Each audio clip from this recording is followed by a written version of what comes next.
في زول اتصلت عليه تليفون أكلمه السوداني، هو مو بعارفني وهو بدارني حق السوداني، يعرفني بس مو بدارني أتكلم سوداني. تليفون قلت السلام عليكم بالسوداني، قلت السلام عليكم، قال مرحبا. قلت يا زول كيف حالك؟ قال الله يسلمك. قلت أنا داير منك خدمة عليك الله. قال والله لو تطلب عي انت زول وانا زول، والزول كان ما نفع الزول ده في الغربة والله ما بينفعه تاني. انت زول والله انا داير منك طلب وما عارف انت كان قضيت لي الطلب ده والله بتبقى راجل. قال اسمع والله لو داير مني والله لو داير عيني ذاتها بديك عيني.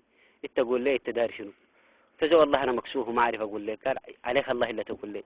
انت زول والله انا مكسوف منك. قال قول لي عليك الله، والله ان كان ما قلت لي والله بزعل منك.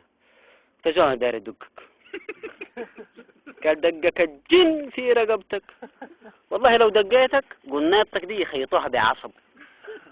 تمشي امريكا تعمل عمليه، امريكا ذاتها ما عارف اللي خش في قناتك حمار كرة عنز بقره. الطب ده ما بيتطور؟ قلت ايوه. قال والله الطب ده ما بيعرف لقناتك طريقه، والله الا يشيل لك بس. والله شفت تاكل السندويشه دي تنزلها سليمه زي ما اكلتها. لا اله الا الله، والله يا زول خربتها. قال الله يخرب حياتك بس.